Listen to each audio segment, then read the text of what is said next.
Bonsoir, vous allez bien? Bon alors autant vous dire que déjà je vais vous spoiler la fin de la conférence, puisque à la question demain tous gamers point d'interrogation, la réponse est oui. Donc déjà, sachez-le, si vous ne jouez pas aujourd'hui, demain il y a de fortes chances, voire de grandes probabilités que vous soyez joueuse ou joueur. Donc si vous êtes venu ici, c'est déjà que vous en êtes peut-être convaincu, ou alors que vraiment vous êtes extrêmement réfractaire et que vous attendez qu'on arrive à vous délivrer quelques éléments de réponse. Alors d'abord, je voudrais remercier Stéphane et Valentine de m'avoir donné l'occasion de vous délivrer quelques mots ce soir. Je suis aussi très honoré de retrouver quelques vieux compagnons de route du jeu vidéo, n'est-ce pas Eric? Et puis évidemment Nicolas, avec qui j'ai partagé quelques années de collaboration, puisque Nicolas Gaume a été président du syndicat national du jeu vidéo pendant 5 ans. Et il en est un des cofondateurs. Alors, je suis là ce soir pour vous faire une espèce de retour vers le futur. Alors, vous connaissez tous le film, hein, évidemment. Les allers et retours entre le passé, le présent et un futur probable ou improbable. Donc, je vais essayer de vous dérouler cette chronologie de cette industrie absolument extraordinaire que j'ai la chance de fréquenter, de côtoyer depuis maintenant quelques années. Alors, qui suis-je déjà pour commencer? Donc effectivement, c'est bien moi sur la photo. Vous avez vu, j'ai plus de cheveux blancs et de barbe blanche maintenant. Là, je devais avoir 6 ou 7 ans.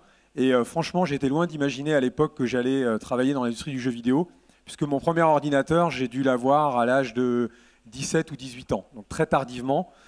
C'était un Amstrad 6128 à cassette, je m'en souviens très bien, avec un écran Monaco, mais je l'ai eu au moment de Roland-Garros, et je me souviens que justement mes parents étaient passionnés par le tennis, et puis moi en fait j'étais passionné que par mon ordinateur. Ils avaient beau essayer de m'attirer devant la télévision pour regarder les matchs de tennis, moi je n'avais que Dieu, et j'étais séduit par cet appareil absolument extraordinaire.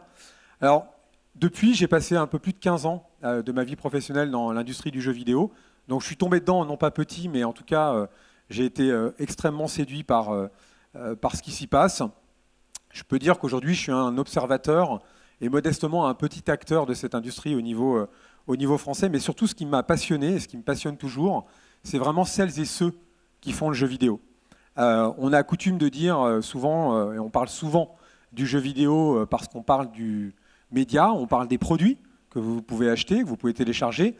En réalité, moi, ce qui m'a toujours intéressé, c'est les développeurs, les développeuses, les artistes, les game designers, tous ces gens absolument extraordinaires qui sont dans nos équipes, dans nos studios.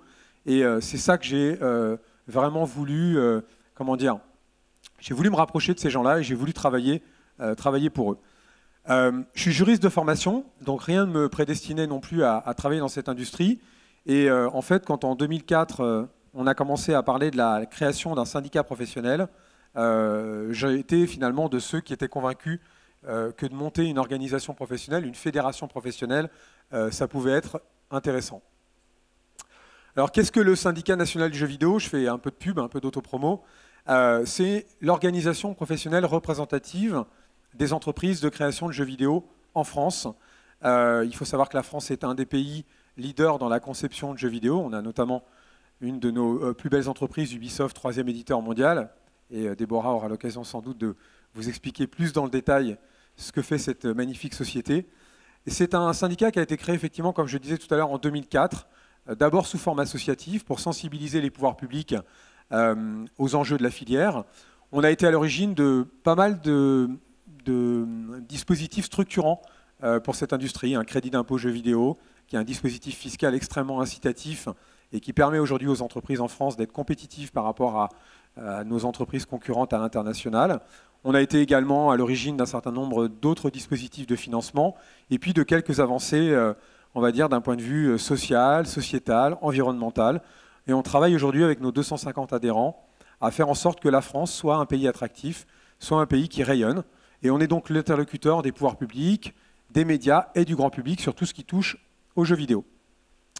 2 éléments pour illustrer cela. On est l'organisateur du premier rendez-vous professionnel français dédié aux jeux vidéo qui s'appelle le Game Camp France, qui est une sorte d'événement professionnel avec des conférences et avec un certain nombre de participants professionnels. On avait plus de 900 participants l'année dernière.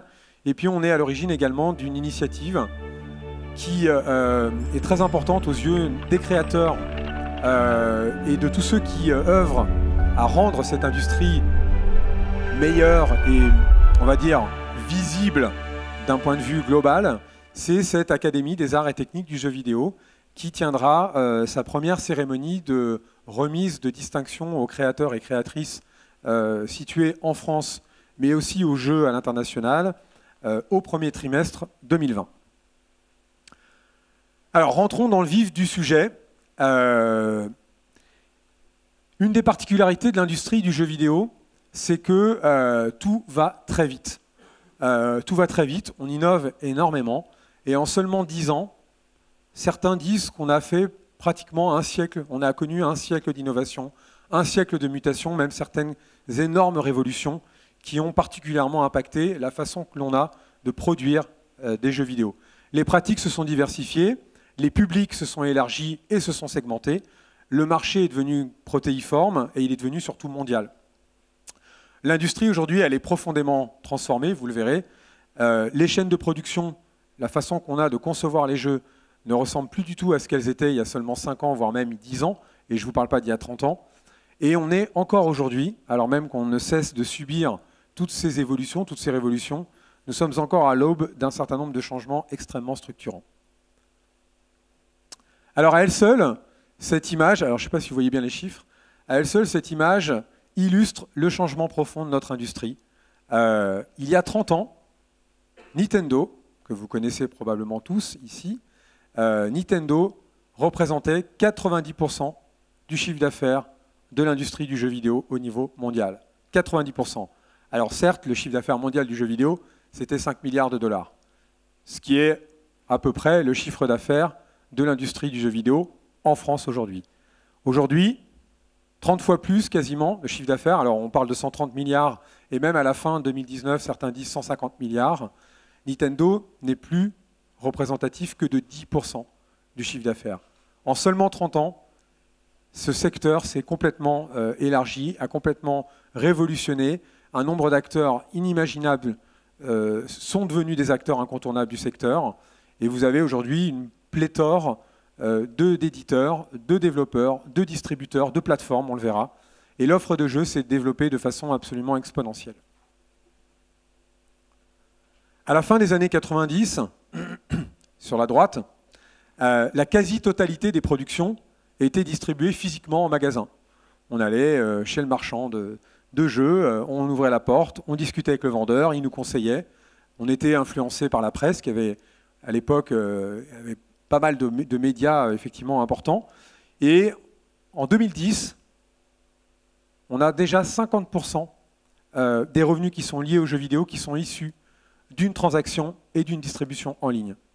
Et aujourd'hui, 100% des jeux sont disponibles en téléchargement.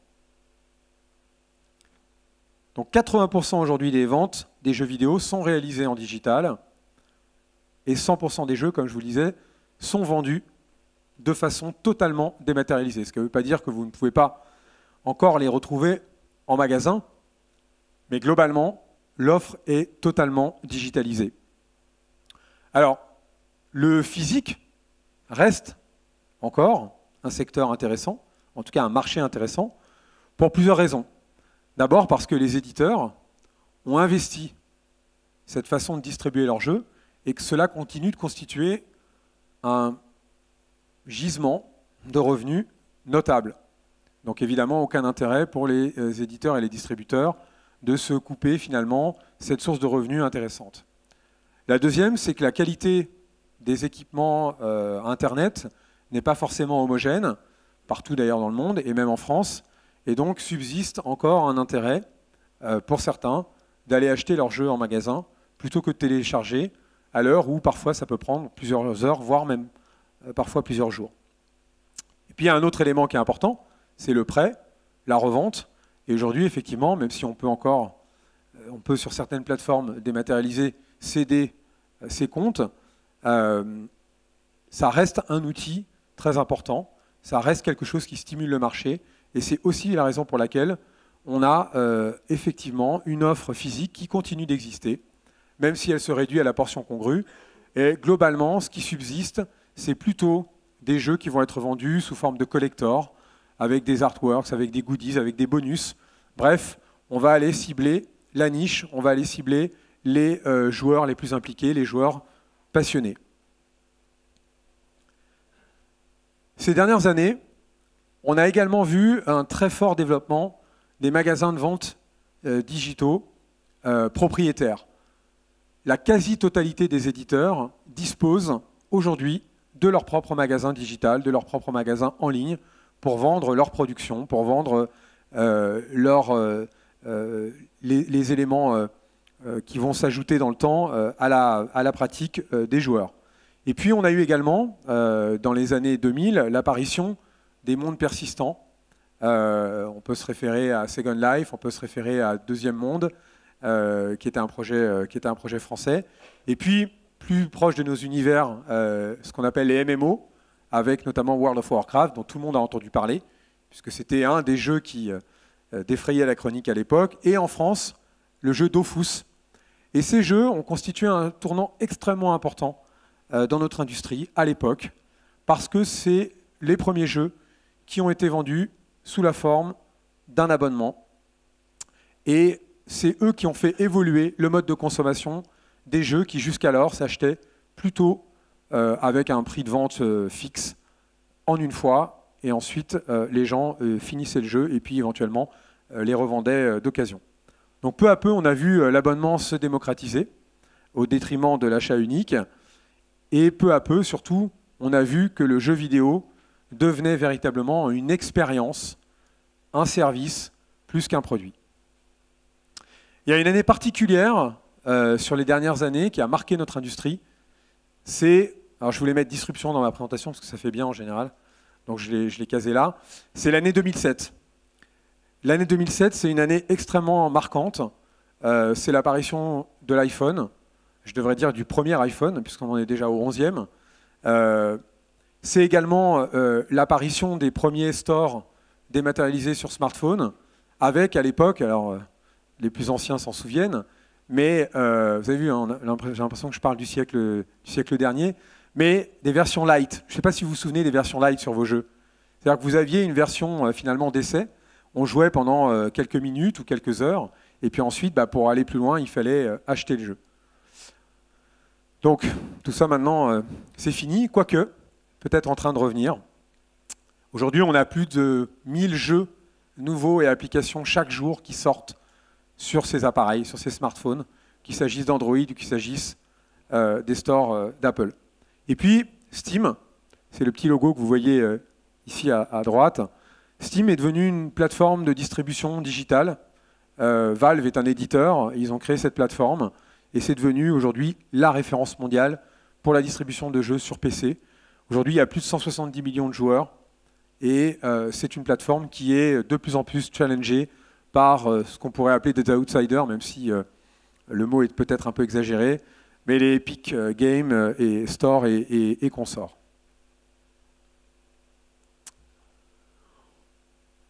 Alors tout ça, ça a entraîné progressivement une évolution de la façon que l'on a de concevoir, de produire les jeux vidéo. Historiquement, les développeurs étaient très très loin des joueurs, très très loin. Ils contractaient avec des éditeurs, qui eux-mêmes contractaient avec des distributeurs, qui eux-mêmes contractaient avec des revendeurs, qui eux-mêmes vendaient à des joueurs. Aujourd'hui, les développeurs peuvent vendre directement à leurs joueurs, mais on le voit de plus en plus, la chaîne de valeur qui avait eu tendance à se contracter, c'est-à-dire qu'il y avait de moins en moins d'intermédiaires, est en train finalement de nouveau se redévelopper, un peu le système de l'accordéon, puisque ayant une offre pléthorique sur des plateformes extrêmement nombreuses, avec des modèles économiques extrêmement divers, la nécessité d'avoir des acteurs spécialisés dans chacun des domaines est de plus en plus importante. Des éditeurs qui vont faire un vrai métier de marketing et de commercialisation des jeux, et un métier éditorial, des distributeurs qui, eux, vont chercher à acquérir le maximum de notoriété et faire en sorte que les jeux soient diffusés le plus largement possible, et puis les revendeurs qui parfois sont aussi les distributeurs. À la fin, il y a toujours un joueur ou une joueuse, et on le verra, il y a d'ailleurs de plus en plus de joueuses. Le marketing est donc rentré dans l'univers du jeu vidéo, et on est passé du pay-to-play au free-to-play. C'est pour ça que je disais tout à l'heure en plaisantant que le phénomène selon lequel on jouait sur une version d'essai et ensuite on achetait son jeu a disparu, c'est qu'aujourd'hui, on joue gratuitement. Alors évidemment, tout le monde ne peut pas jouer gratuitement parce que financer un jeu vidéo coûte cher, c'est de la création artistique, c'est des techniciens, ce sont des développeurs, ce sont des talents, et cette création-là demande effectivement énormément d'investissement. Donc il faut pouvoir le rentabiliser. Mais ce marketing-là, il est rentré et il a fracassé finalement cet univers du jeu vidéo, puisque les développeurs ont dû s'adapter à ce besoin de faire vivre l'expérience de jeu quasiment au quotidien, quasiment à l'instant donné. La distance entre le développeur et le joueur s'est raccourcie. Les développeurs sont devenus des éditeurs. Les métiers ont évolué. Aujourd'hui, la chaîne de production se modifie en profondeur. Vous avez dans nos équipes de nouveaux métiers qui apparaissent. Et la question du lien avec les joueurs devient centrale. Et d'ailleurs, une des intervenantes, je crois, intervient précisément sur ce sujet-là après moi. Un élément important, le marketing certes, mais le marketing de la donnée, des données devrais-je dire, parce que ce sont ces data qui ont fait une apparition aussi importante dans les équipes de production, où les producteurs ou les concepteurs de jeux vidéo se sont retrouvés pour la première fois confrontés directement aux joueurs avec des données qui remontaient de la pratique de ces joueurs. Avant, quand on voulait savoir ce que faisait un joueur, quel était son comportement, on faisait des focus group, on interrogeait les gens, on allait vraiment au plus près sur le terrain. Aujourd'hui, ce sont les utilisateurs qui, à travers leur comportement, renvoient des données finalement à l'éditeur et aux développeurs et permettent de régler et d'affiner finalement cette expérience de jeu au bénéfice des joueurs de façon à leur offrir véritablement quelque chose qui est designé à la perfection par rapport à leurs attentes et par rapport à la façon dont ils se comportent dans le jeu. C'est le succès à l'époque des Temple Run, des Candy Crush, des Clash of Clans et puis encore d'autres jeux aujourd'hui. Mais c'est l'avènement effectivement de ces datas avec l'arrivée du marketing. Et puis la publicité sauva le jeu vidéo sur mobile parce que le modèle finalement du free-to-play pouvait être critiqué, source de critique.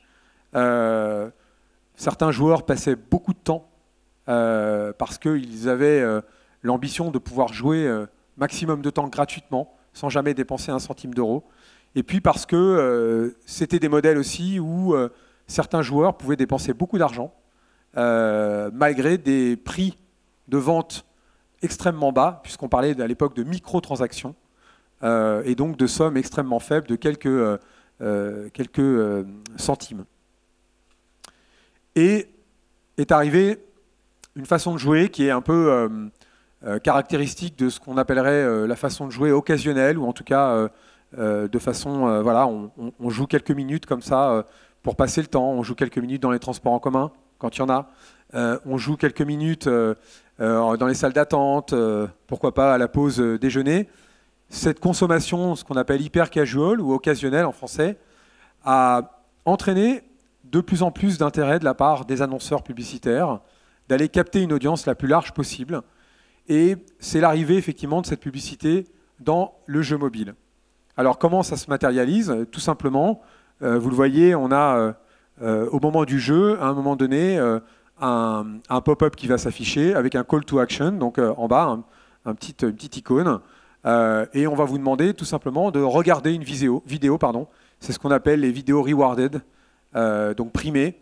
Et en fait, en regardant cette vidéo, vous allez vous affranchir du paiement d'une somme. Et en fait, vous allez finalement faire peser le prix d'achat de ce que vous auriez payé sur l'annonceur publicitaire. Et quand je dis que la publicité sauva le jeu vidéo, c'est que c'est un modèle aujourd'hui qui existe dans un certain type de segment de marché du jeu mobile, évidemment pas tous les jeux, et on voit d'ailleurs que Apple a pris le contre-pied de ce modèle-là avec son dernier store, arcade. Aujourd'hui, vous avez des jeux qu'on appelle premium, c'est-à-dire des jeux de qualité que vous allez acheter, et donc vous n'allez plus être soumis à de la publicité ou à ce qu'on appelle des achats dans le jeu, mais vous allez tout simplement payer votre jeu comme on le faisait il y a quelques années.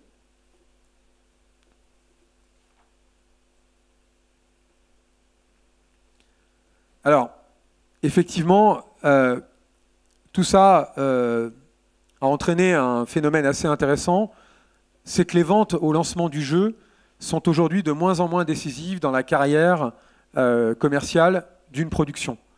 Et le nouvel Eldorado, c'est véritablement celui des communautés. Les derniers nés de ces jeux, c'est les jeux en tant que service, qui ressemblent à une synthèse de ces différents modèles. Et il consiste finalement à marier le principe de la vente. Vous achetez, finalement, vous allez payer un prix, et celui du free-to-play avec différentes sortes de revenus tout au cours de l'expérience de jeu.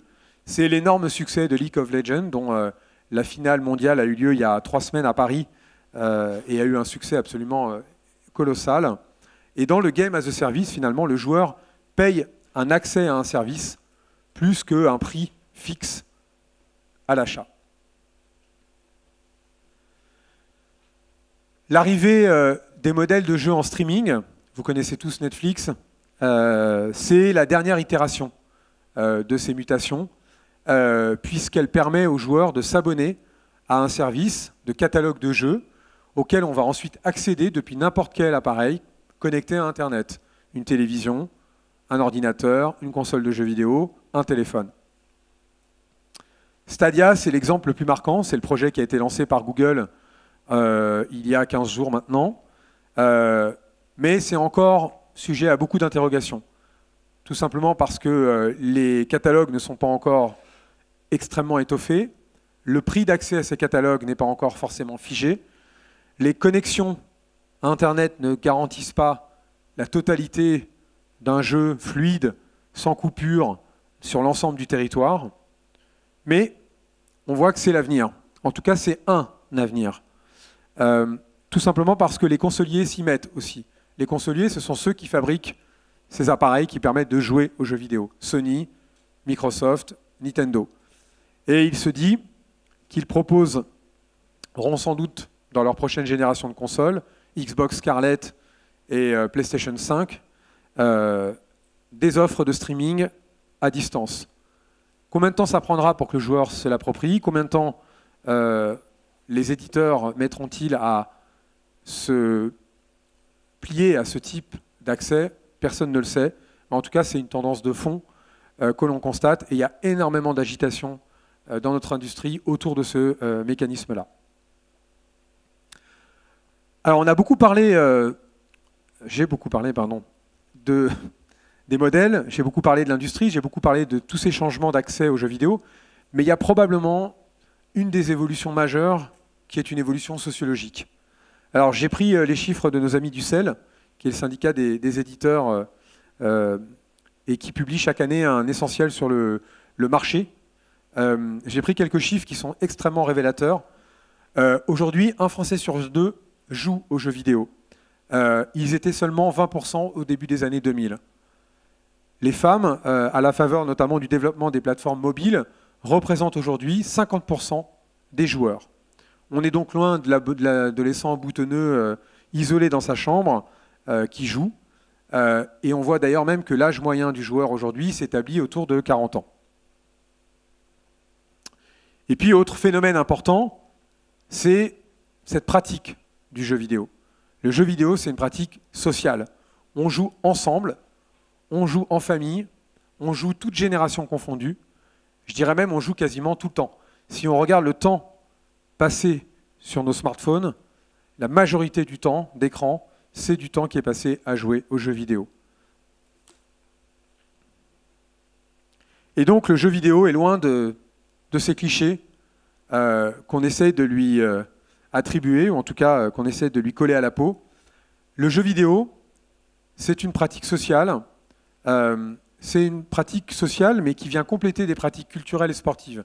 Je vous renvoie à ce document extrêmement intéressant de nos amis du CEL, où on voit effectivement que les pratiques de ceux qui jouent aux jeux vidéo sont extrêmement diverses.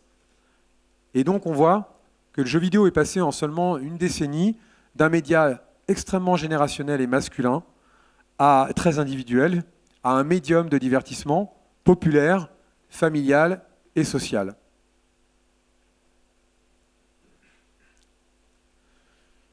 Les transformations et les mutations les plus importantes, les plus impactantes, ont aussi lieu ces dernières années au sein de l'industrie. On a changé nos structures de financement, nos structures de production. Il y a 20 ans, 30 ans, on pouvait fabriquer, créer un jeu vidéo seul.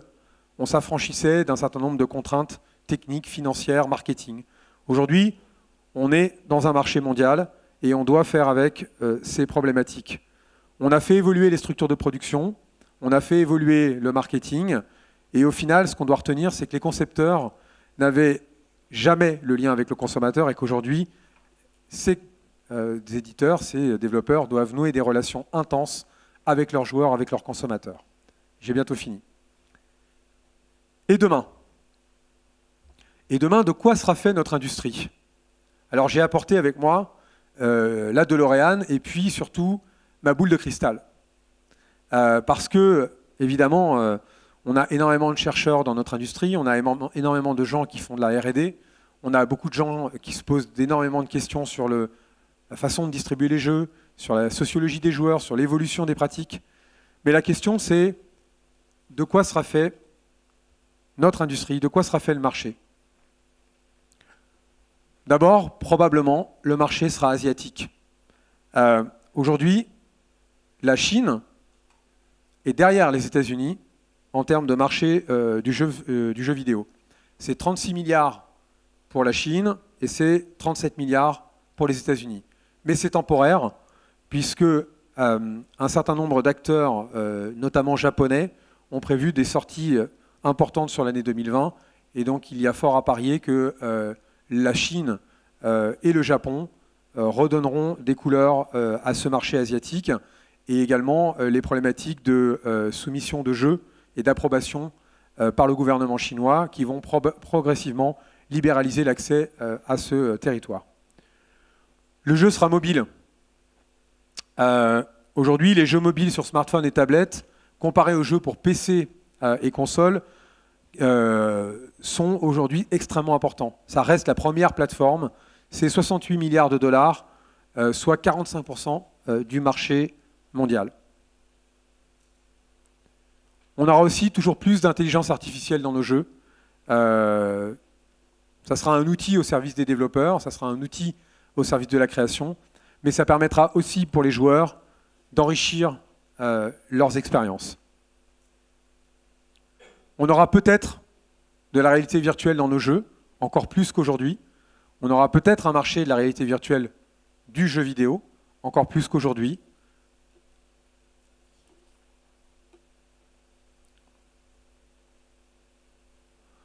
On aura peut-être l'e-sport aux Jeux Olympiques, car de plus en plus d'équipes, de plus en plus de jeux se pratiquent de manière compétitive. Je vous renvoie encore à la finale de League of Legends qui a eu lieu il y a quelques semaines. Et on aura de plus en plus de développeurs et de développeuses dans nos équipes. Ça, c'est une tendance de fond. Aujourd'hui, nous sommes à peu près 7000 développeurs en France directement employés dans la création. On a 20% de croissance de nos effectifs par an. On recrute énormément, beaucoup de talents. On est en compétition avec le monde entier. Et c'est véritablement cette course au talent qui fera la réussite de nos créations et la réussite de notre industrie en France. Je vous remercie.